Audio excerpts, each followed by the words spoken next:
Shri Swami Samartha, Shri Gurudev Datta. Chapter 11, Birth of Shri Narasimha Saraswati.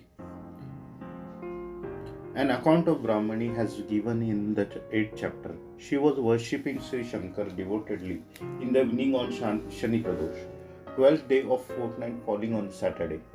She died in the course of time and took the next birth in a Brahmin family at a Karanja in Berar. Her name was Amba Bhavani. She was married to a Brahmin youth, Madhava, who was also a devotee of Sri Shiva. As per her nature of previous birth, Amba Bhavani worshipped Sri Shiva along with her husband devotedly. She became pregnant when she was 16 years old. Customary ceremonies were performed in the 3rd and 5th months. She used to have good desires. She advised people with high principles. Filling of oti, putting of corn, coconut, etc. in open side of the sari worn by a woman. In the 7th month, and Simanti was also observed. After completing 9 months, a son was born to her. The baby uttered Om from the very birth. People wondered to see this.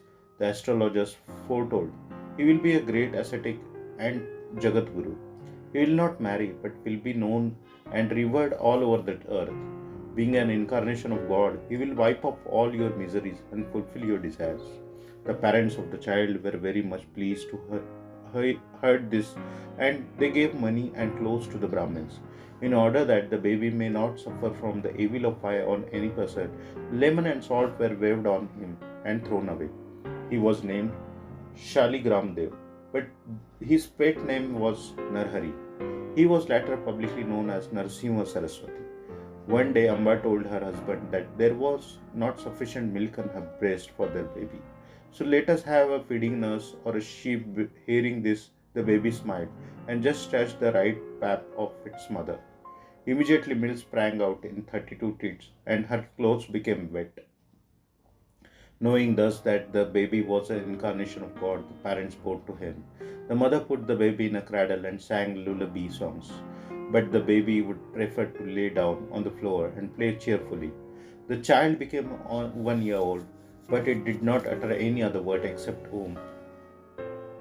The parents were anxious to see that the child speaks the other words also. As days passed on, they were afraid of his being dumb. Some would say he has all the knowledge, but purposely he does not speak.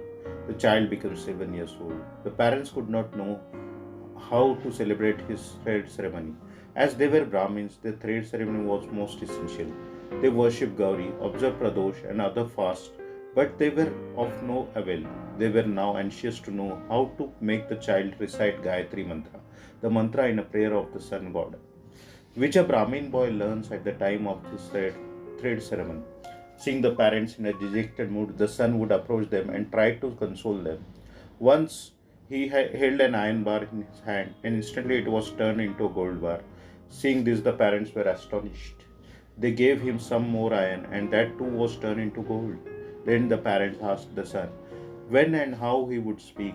He moved his hand around his chest, and loin expressed that when the sacred thread would be worn and nunch grass would be tied around his loin, he would speak. The parents were much pleased and they started enthusiastically the preparations for his thread ceremony. Still, some doubted the success of the function. The parents invited all the relatives, friends, and learned Brahmins for the function. The ceremony started.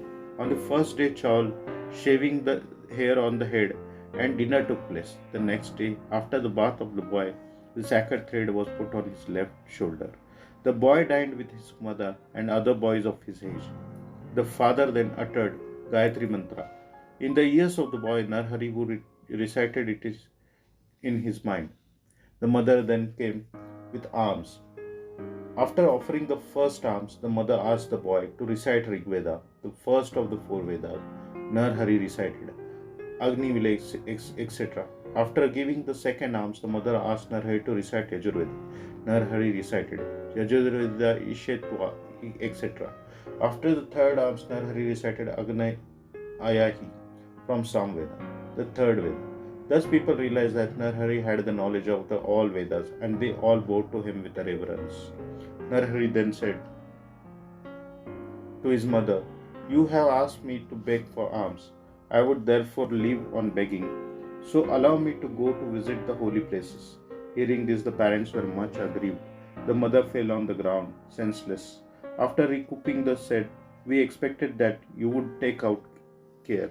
So far, due to the out misfortune, you were not speaking. Now, seeing that you can speak, we are much delighted, and we think that our devotion to God has been fruitful.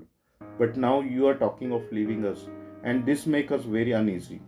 Narhari, you need not be sorry. You shall have 4 sons, and they will look after you very obediently. So saying, he placed his palms over her head. She instantly recollected her previous life and saw Sripad Srivallabha standing before her. She bowed to him humbly. Narhari raised her head and said, Mother, keep this a secret. We sannyasis keep ourselves aloof from family life. As I have to do my mission, please allow me to go. Mother, dear son, do not go leaving us alone. No religion asks one to be an ascetic in such a tender age. You should have brahmacharya for 12 years. The second is grihastashram, the most important in all the 4 ashrams.